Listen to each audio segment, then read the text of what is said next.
والصلاة والسلام على سيدنا محمد وعلى آله وصحبه أجمعين. كلها وزيرده agaasimayaasha guud maayarada injineerada dhammaan mas'uuliyiinta injineerada iyo mas'uuliyiinta kale wasaaradda hawlaha guud dhammaantiin salaamu calaykum waraxmatullaahi wabarakaatuh. marka ugu horeysa waxaan aad iyo aad ugu mahadnaqayaa wasiirka wasaaradda hawlaha guud guriyeynta iyo dhulka bandhigana maanta halkan ku soo bandhigeen arrintan aad iyo aad muhiimka u ah ee saamaynaysa nidaamka iyo qaabka mustaqbalka aynu doonayno inaynu hore ugu marino dhismayaasheena. wasiirka injineerada barnaamijkan soo sameeyana aad iyo aad baynu ugu mahadnaqaynaa. hadda jeer markaynu aragno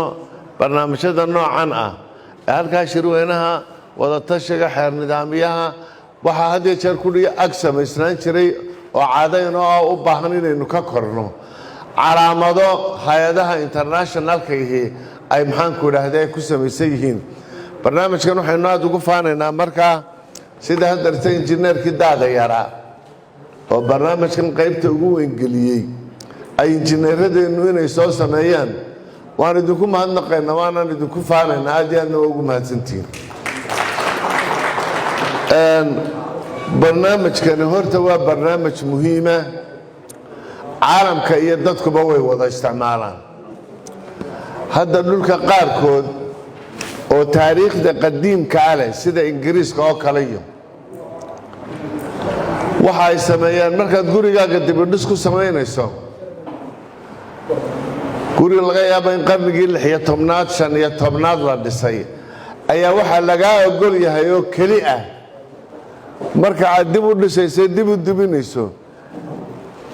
guriga wajahadiisa bulukeytiga yare ku dhisanaan quruxda lahayn ee bilicda lahayn intaad lambariso markaad dhismaha dhammaysay inaad wajahadu sideedii noqoto dhagax walbaad halkiisii ku celiso. waxaa la ilaalinaya waa taariikhda. marka waxaynu u baahan nahay number 1 inaynu dhinac ka ilaalino taariikhdeenna dhinacna inaynu ka ilaalino mustaqbalka dhismaheenna. waxaa jiri jiray waagii hore dowladaha hoose qofku markuu doonayo inuu guri dhisto inuu banaanka soo sameeyo la yimaado oo dowladda hoose markaa ay ka egto waxaa laga yaabaa markaa inaynaan injineerraba lahayn say 60kii maxaynu injineer lahayn dee cali jirdaynu lahayn allah yarxamo injineer kaleba ma jirin. waxaynu u baahan nahay markaa haddii waagaa injineeradeennu ama dhismayaasheenna dadka aqoonta u lehay ay ka adkaayeen inuu 60kii qofku aanu guri iska dhisi karin ilaa uu dowladda hoose u keeno oo dowladda hoose u keento ilaado ventilationka halkuu kaga sameeyey musqusha xagguu kaga sameeyey iridda xagguu kaga sameeyey daaqadaha xagguu kaga sameeyey inay maanta habqan iska noqoto dan laynaga aqbali maayo. dhinac bay muddaynu soo marnay somalilan aan dalkeeda cidina dan ka lahayn. waxaa la yidhi waagii hore somalilan waxaa la ogolaa aqal hal dabaqa in laga dhiso. hargeysa aqalkii ugu horreeyey la doonaya inuu 2 dabaq noqdo waa la isku qabsaday. xamarna waxaa laga qabatay saydiyaana waa 6 dabaq 5 dabaq 7 dabaq baa laga dhisi jiray. hargeysana lama ogoleen burco iyo ceerigaabo iyo laascaan booramayana hadalkooda badda. marka waxaynu u baahan nahay maanta baadama aynu dhismo badan dhisayno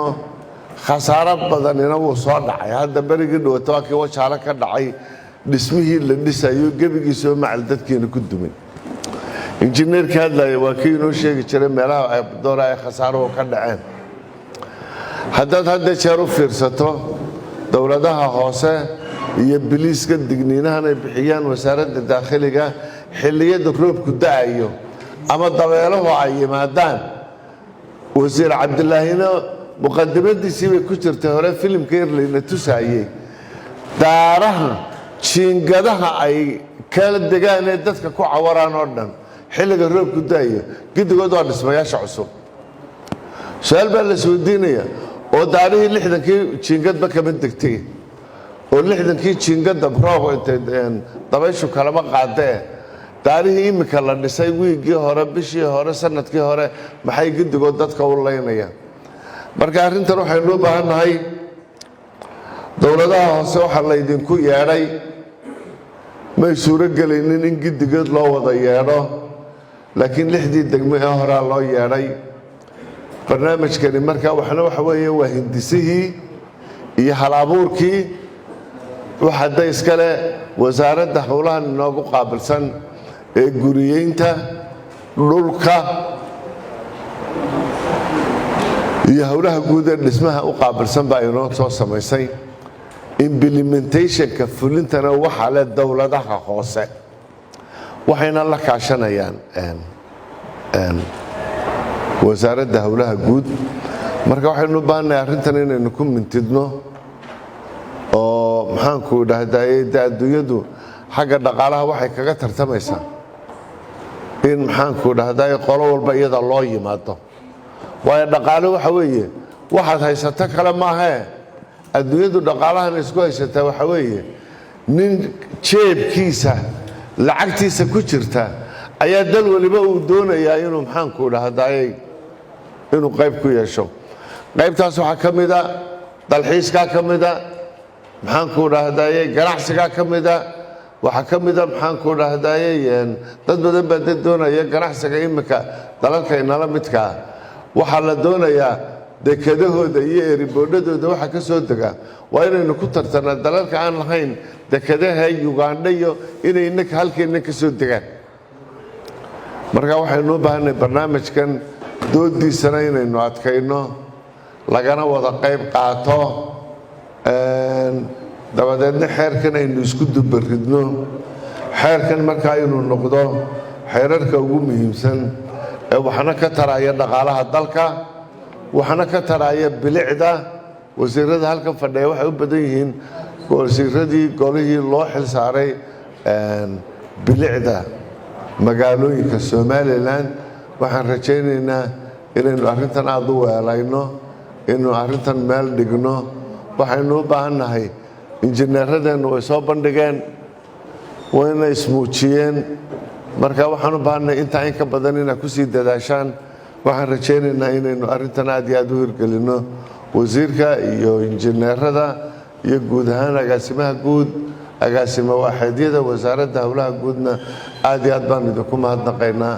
waanaan idinkula shaqaynaa aad iyo aadna u mahadsantihin